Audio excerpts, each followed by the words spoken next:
Vous êtes un, que vous le vouliez ou pas. Vous n'êtes pas un contre-pouvoir. Et si les gens pensent au barreau du Cameroun qu'ils vont devenir un contre-pouvoir, ils sont en marge de la loi. Ils sont en marge des règles professionnelles. Ils sont en marge de la déontologie. Ils ne sont pas des avocats. Ils sont des politiciens. Il faut être avocat et l'avocat est là pour défendre les règles professionnelles et non pour défendre les partis politiques. Maître Momo, c'est noté. Il y a un arrêt que je vous renvoie. Maître Momo, c'est noté, s'il vous plaît. Que le bâtonnier a cité pose cette problématique. C'est noté, c'est bien entendu, c'est bien. Oh que si, de par votre serment, monsieur, auxiliaire de la justice, auxilium, du latin auxilium, au secours, le personne qui porte le secours, monsieur, qui aide la justice. Vous êtes un, que vous le vouliez ou pas. Le pouvoir et votre nomination vous conforte dans cette position-là. Justement, c'est parce que j'ai compris ça que j'ai été nommé. C'est parce que j'ai compris que je m'étais trompé. C'est bien le thème, monsieur le ministre. Dérouté et que les gens qui nous avaient enseigné depuis les années 90 nous avaient déroutés sur le mauvais chemin. L'avocat doit être au service de son pays. C'est bien le thème, monsieur le ministre. Maître Assira. Madame, il y a tellement de choses que je sais. Commencez par le plus simple. Je vous ai vu prendre des notes. Vous allez peut-être prendre la place aussi de madame. Voilà, comme ça vous allez distribuer la parole. Vous faites tout, pratiquement ici, si j'ai bien compris. Je pense que c'est limité dans le temps, votre émission. Donc gagnons en temps et on parle des choses. Ne vous inquiétez pas, ça n'a absolument rien à voir avec votre temps. Vous êtes ministre, moi je prends également le ministère de mon temps. Bon. Voilà. Et je fais ce que je veux dans le temps qui est le mien, monsieur le ministre. Mais bon, moi je ne vous conteste pas ça. Je veux simplement qu'on reste dans le cadre. Et c'est parce que vous parlez davantage que vous amputez encore le ton qui est le mien, précisément. Voilà. Donc, j'aimerais pouvoir dire un certain nombre de choses, mais honnêtement, je ne sais pas exactement par quoi commencer. D'abord, premièrement, je pense, monsieur le ministre, que vous n'allez sanctionner personne. Ah non, je ne vais pas sanctionner. J'ai pas dit que je vais sanctionner, mais j'ai dit que dorénavant, il faut que les gens respectent la règle. C'est notre rôle. Notre rôle en tant qu'aîné au barreau. Je suis un confrère aîné. C'est d'enseigner aux enfants. Et mon rôle ici, en tant qu'aîné, c'est de leur dire que moi, les aînés m'ont trompé. Et ils sont en train de vous tromper. Je vous croyais soucieux. C'est ça que je dis. Je vous croyais soucieux d'entendre ma réponse. Mais vous prenez encore non, vous avez parlé, vous me posez la question, vous voulez que je vous pose aucune question. Mais vous allez sanctionner personne pour une raison simple. C'est qu'il n'y a pas, il faut un texte sur lequel vous allez devoir vous appuyer pour sanctionner. Il n'y en a pas. Et s'il y en avait eu un, je pense qu'aucun de ces confrères que je connais, avec lesquels j'ai travaillé pendant 8 ou 9 mois, ne l'aurait enfreint. Il faut qu'on soit d'accord déjà là-dessus. Okay, voilà, très bien. La deuxième chose que je voudrais vous indiquer, c'est qu'il est évident que vous et moi, on n'a vraiment pas fait la même école d'avocat. Non, ça c'est clair. Mais je l'ai dit au départ. Vous avez fait la France ou je sais pas moi où. Nous, on est au Cameroun. Mais c'est dommage. C'est dommage. Les règles universelles. C'est dommage. Qui s'appliquent au Cameroun. C'est dommage parce que l'avocature. Vous n'allez pas importer les règles d'ailleurs pour venir dire que. L'avocature. Et encore que vous parlez de la France. Moi, je ne vois pas les avocats français qui soient des contre-pouvoirs de la France.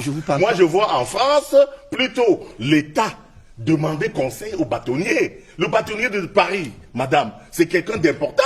Notre bâtonnier doit pouvoir atteindre cette dimension.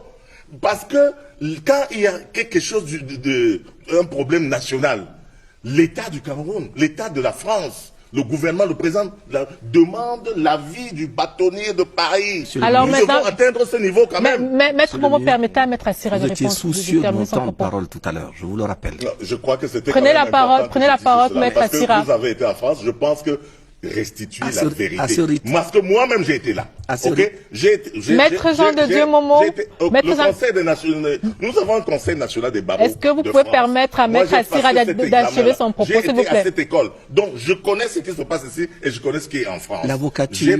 Maître Assira, allez-y. Maître, allez-y, prenez la parole. L'avocature est un métier universel. On le pratique partout, même en Afghanistan. On doit pratiquer certainement, avec quelques petites nuances, le même métier. Et à aucun moment, l'avocat ne peut être considéré comme étant un démembrement du pouvoir. Oh que si. Je ne me considère pas comme étant un démembrement. Oh que si, de par votre serment, monsieur, auxiliaire de la justice, auxilium, du latin auxilium, au secours, les personnes qui portent le secours, monsieur, qui aident la justice. Vous êtes un, que vous le vouliez ou pas, vous n'êtes pas un contre-pouvoir. Et si les gens pensent au barreau du Cameroun qu'ils vont devenir un contre-pouvoir, ils sont en marge de la loi, ils sont en marge des règles professionnelles, ils sont en marge de la déontologie. Ils ne sont pas des avocats, ils sont des politiciens. Il faut être avocat, et l'avocat est là pour défendre les règles professionnelles et non pour défendre les partis politiques. Maître Momo, c'est noté. Il y a un arrêt que je vous renvoie. Maître Momo, c'est noté, s'il vous plaît. Que le bâtonnier a cité pose cette problématique. C'est noté, c'est bien entendu, c'est bien entendu. C'est noté, monsieur, Maître Momo. Est-ce que vous pouvez permettre que Maître Assira aille jusqu'au bout de son propos? Allez-y, Maître Assira. Vous avez beaucoup changé dans vos convictions originelles. Oui, monsieur, parce que vous êtes en train d'amener le barreau à, n'est-ce pas, à ce qu'il n'est pas. Le barreau est un ordre professionnel. Mais il faut que ce soit clair, c'est un ordre professionnel. Ce n'est pas un parti politique d'opposition, ce n'est pas un contre-pouvoir. Dans les contre-pouvoirs inscrits dans la Constitution, ne figure pas le barreau. Maintenant, si vous voulez transformer un ordre professionnel en contre-pouvoir, comme un parti politique d'opposition, dites-le clairement et les pouvoirs publics vont en prendre acte. Un peu comme ça a failli arriver en 90. Alors, allez-y, maintenant, Maître Assira, allez-y. Et j'ai même oublié 2016. Parce que 2016, ils ont fait ça à Bamenda. Et tout le monde sait où nous en sommes. Contre-pouvoir de 2016, et nous sommes dans la guerre. Nous avons perdu 5 000 milliards, n'est-ce pas, de francs, à cause des gens qui se prennent pour le contre-pouvoir. Maître Assira. Vous n'êtes pas un contre-pouvoir, Maître Assira, Claude. Le barreau n'est pas un contre-pouvoir et ne le sera pas. Il restera un ordre professionnel, comme la loi de 90 l'indique. Maître Assira, allez-y. Maître Assira, allez-y, je vous en prie. Jean de Dieu Momo, nous sommes un contre-pouvoir. Non. Non, monsieur, non, vous n'êtes pas un contre. Alors prenez la carte de Est-ce que vous pouvez laisser mais laissez-le terminer son propos. Laissez-le terminer son propos, s'il vous plaît. Vous avez développé, permettez maintenant qu'il aille jusqu'au bout. Allez-y, Maître Assira. Ce n'est donc pas un contre. Maître Assira, allez-y. Qu'il nous donne la disposition de la loi de 90. Maître Assira, vous avez la parole. D'avocat, madame, qui nous donne, on départage, c'est la loi. La loi départage les gens. On vous a déjà écouté, Maître Momo. On vous a écouté, Maître Momo. La loi qui dit que le barreau est un contre-pouvoir. On vous a écouté. Je vous donne. On vous a écouté, Maître Momo. Est-ce que vous pouvez permettre que Maître Assira aille jusqu'au bout de son propos? Allez-y, Maître Assira. Parce que ces mensonges-là commencent à devenir. Oui, on vous a déjà écouté. Les avocats croient à ça. On vous a écouté. Merci.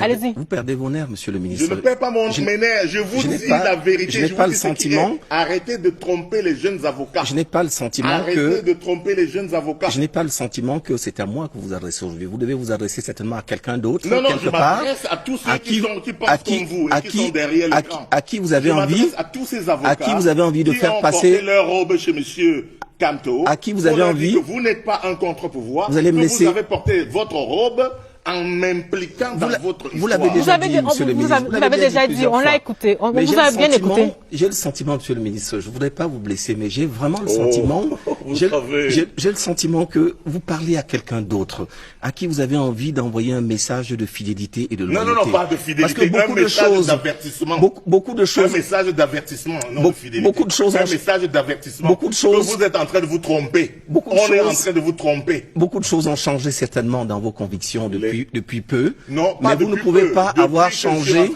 Du tribunal pénal international. Vous ne pouvez pas avoir changé l'âme. La rencontre avec l'âme de la profession d'avocat. Vous avez l'air d'avoir une histoire qui est extrêmement segmentée de l'avocat. Et je peux vous dire que dans tous les pays, vous savez ce qu'on appelle aujourd'hui, le monde a changé. J'ai l'impression que vos références sont toujours des références anciennes. Aujourd'hui, moi, j'ai participé. Même les organisations de la société civile. Même les organisations de la société civile. Organisez-vous à respecter la loi, c'est tout. Même les organisations de la société civile, qu'elles soient nationales ou internationales, influencent, qu'on le veuille ou pas, le politique. Influencer, oui. Dans ce sens-là, vous savez bien qu'il est interdit à l'avocat je veux dire, de faire obstruction à la justice. Vous le savez. C'est votre rôle, monsieur. Vous voulez que je vous laisse parler tout seul? Non, mais on est dans un débat, n'est-ce pas? Non, mais le débat, mais le débat, c'est que vous parlez et qu'il parle également. Allons-y. Vous perdez vos nerfs. Non, on ne perd pas ses nerfs. Allez-y, Maître Assira. On ne peut pas perdre ses nerfs. Peut-être que vous voulez dire je perds mon calme, mais je ne perds pas mon calme non plus. On n'a pas fait du tout la même. Ça c'est clair, on l'a dit ça dès le départ, non? Je suis d'abord votre Premièrement, dans la profession. nous ne sommes pas. Donc vous êtes encore peut-être à la maternelle quand moi je suis à l'université. Vous n'avez absolument pas la même expérience que moi. C'est tout à votre honneur. Donc oui, c'est à mon honneur. J'ai une expérience internationale que vous n'avez pas. Maître Momo, Monsieur le ministre. Mais vous pouvez m'écouter aussi quand même, puisque là aujourd'hui... Je vous écoute, mais en même temps, je vous enseigne. Prenez des notes, je vous enseigne, je vous dis comment ça se passe. Dieu me garde. Vous avez été en France, moi aussi. Dieu me garde. J'ai passé l'examen au barreau de Paris, oui. Dieu me garde de vos... non. Donc je connais comment ça se passe. Allez vérifier. Dieu me garde de vos enseignements. Parce que si vous me dites que vous allez vraiment m'édifier ce soir en m'indiquant que lorsque je me présente devant un tribunal et que mon client...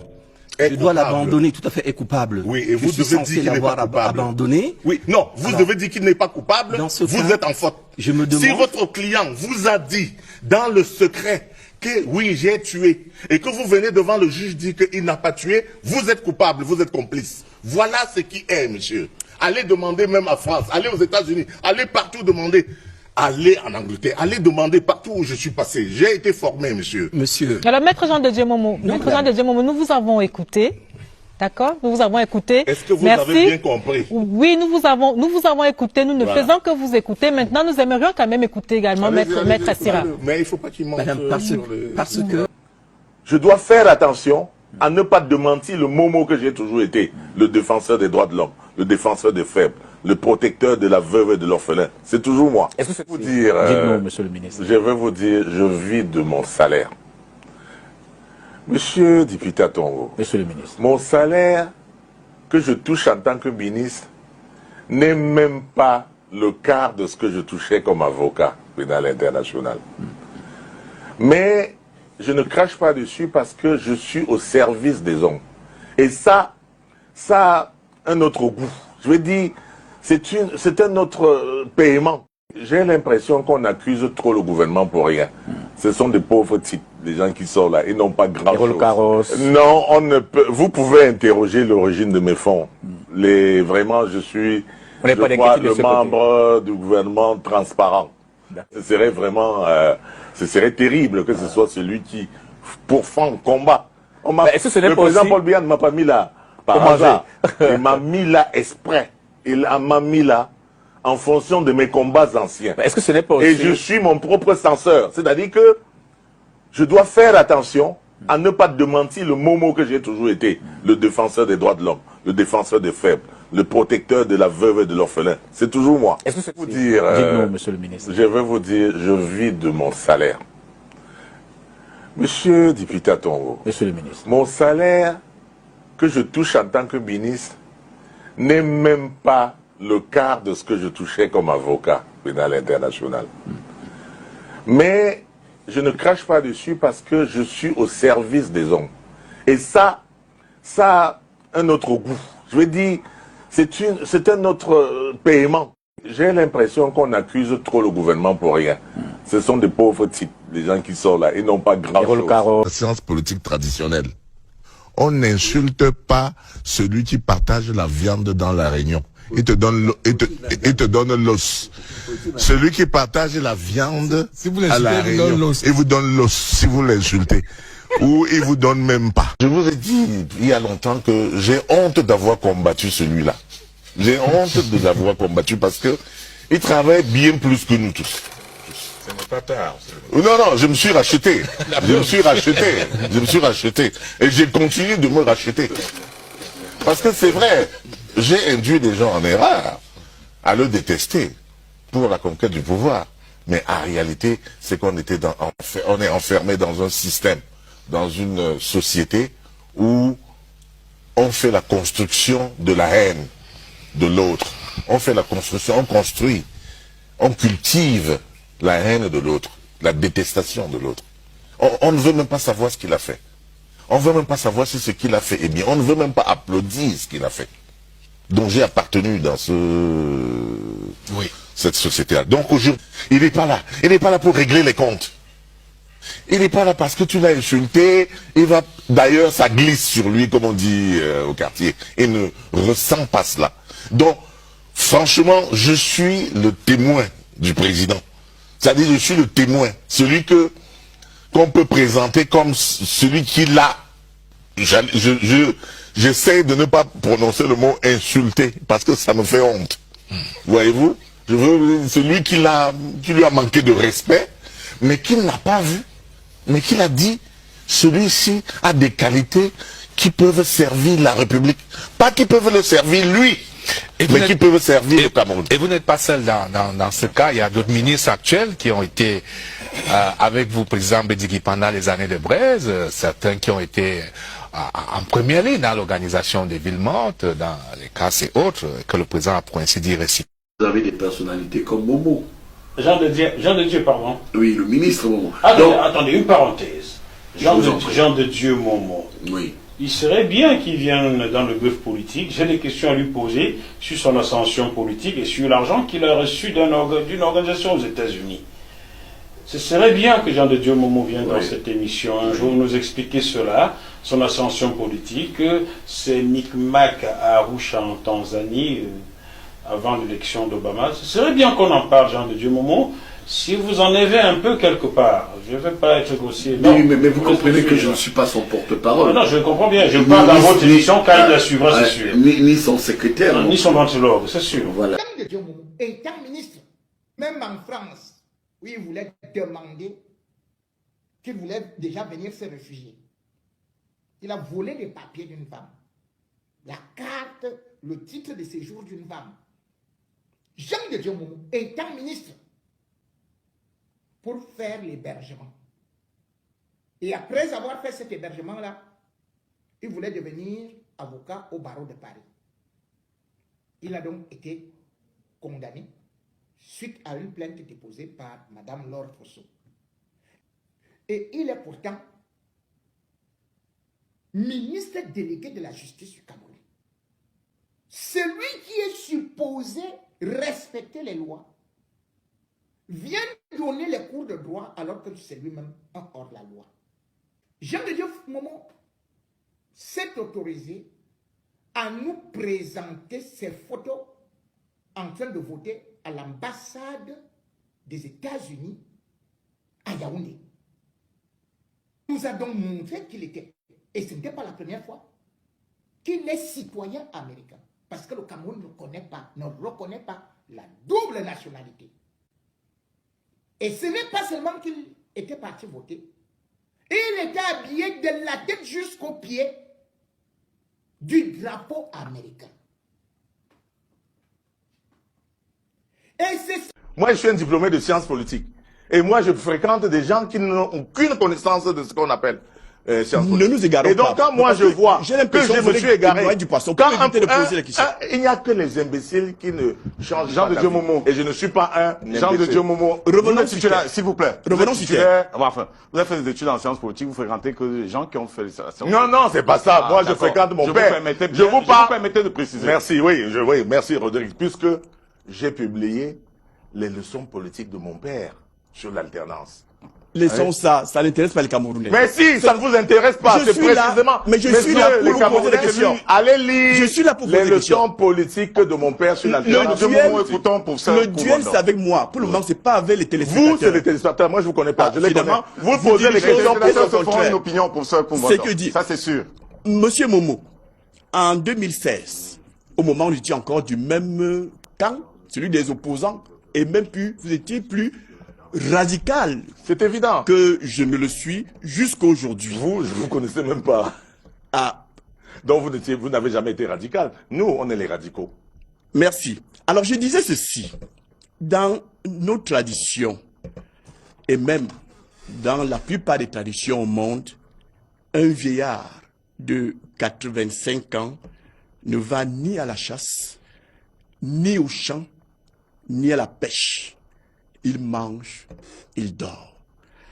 Lorsqu'il est éveillé, il raconte de belles histoires à ses arrière-petits-fils et arrière-petits-fils ou filles.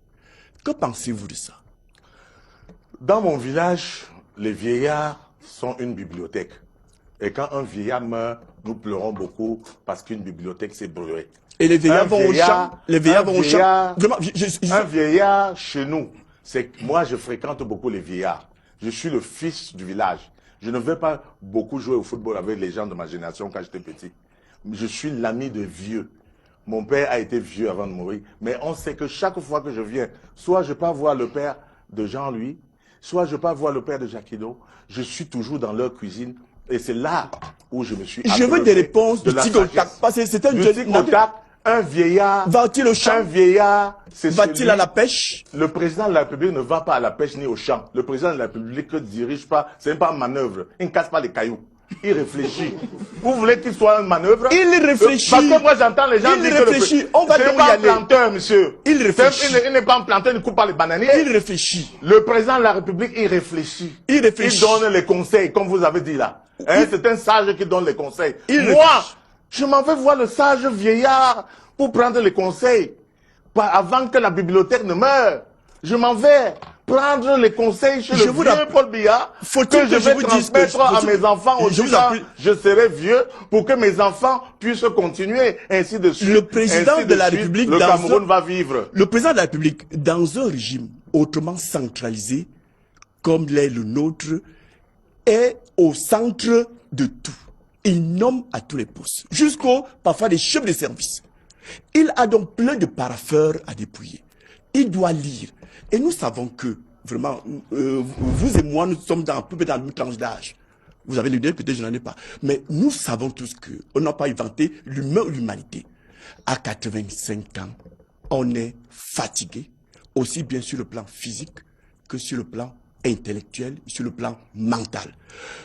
Au Cameroun, et les sages qui ont fait les normes l'ont dit, à 55 ans, l'administrateur civil prend sa retraite. Ça veut dire que, au Cameroun, on ne peut plus, en tout cas, bien administrer un petit arrondissement. Pensez-vous que, si à 55 ans, on ne peut pas bien administrer un petit arrondissement, et le Cameroun en a plus de 360, pensez-vous que on peut administrer, parce que le chef de l'État au Cameroun ne règne pas, il gouverne.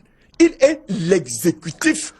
La personne autour beaucoup de choses tournent. Pensez-vous, regardons-nous dans les yeux. Pensez-vous vraiment que à 85 ans, votre champion peut encore faire tenir la route? Je vous regarde droit dans les yeux et je vous dis oui. Que son âge, c'est son meilleur atout. Il a l'âge où on n'a plus peur de mourir. Il a l'âge où on transmet la succession. Il a l'âge où on conseille les enfants. Il a l'âge où on fait son testament. Il a l'âge de diriger. Il a l'âge de la sagesse. Il a l'âge de la bibliothèque.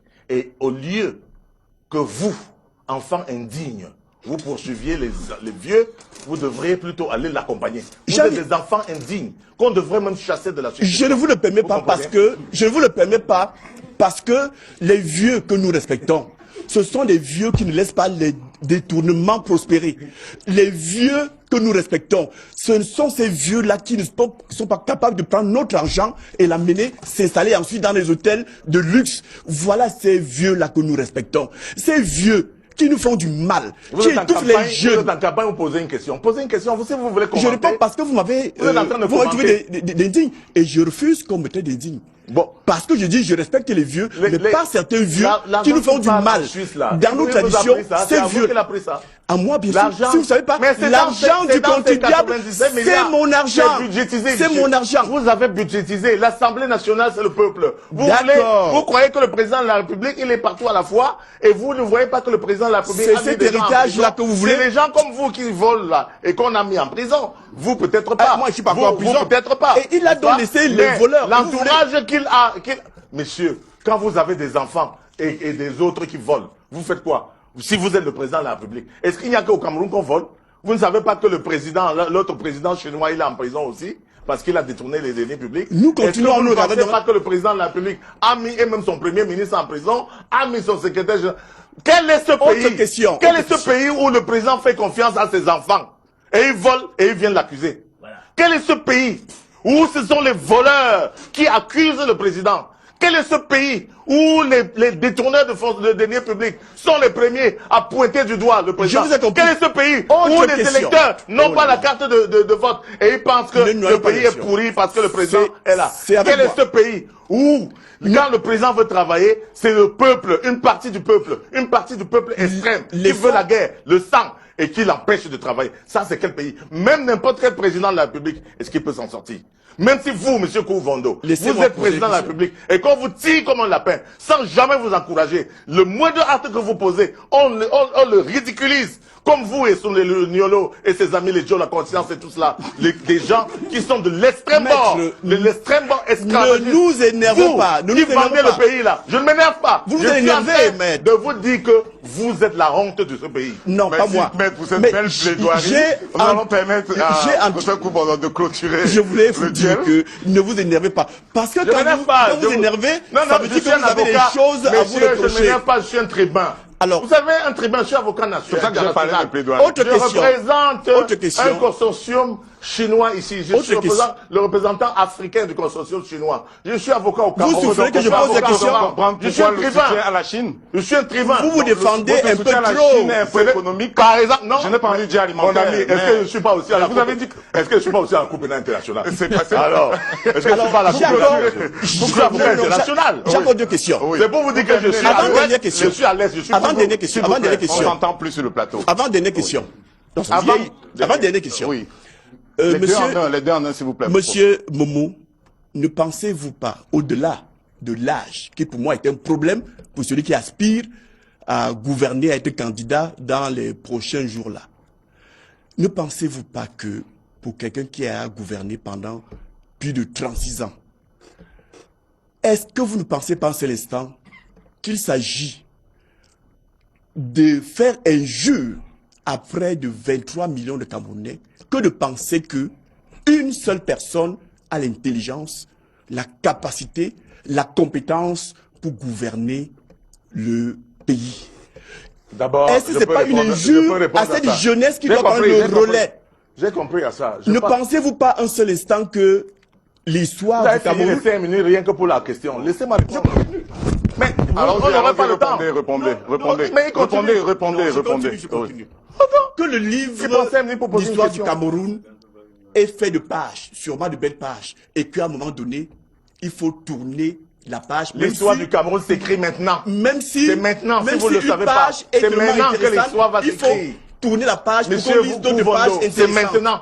Et c'est Paul Biya qui va l'écrire. Les plus belles pages du Cameroun, c'est ici maintenant que nous allons l'écrire. Moi, j'ai envie d'écrire ces belles pages-là. J'ai pas envie de rester dans le maquis avec vous. Je suis sorti du maquisard. Merci. Je suis pas dans la ville avec vous. Dernière question. Dernière question. Je n'ai pas répondu complètement à votre question. Moi, je vous titiller par rapport à l'autre vie qui est la vôtre. Et ça, c'est une question que quelqu'un m'a demandé de vous poser. Et il disait ceci. Si ce monsieur, tel qu'il est versatile, vous l'avez tel qu'il est contradictoire, tel qu'il change d'opinion. Et le téléspectateur qui nous regarde en ce moment m'a demandé de vous dire ceci, que s'il était votre client en tant qu'avocat, dès demain, il vient de retirer son dossier. Parce qu'il a peur. Ça veut rien dire, foutez-moi la paix.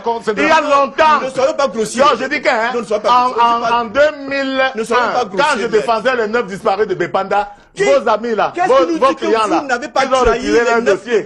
Ils ont retiré leur dossier.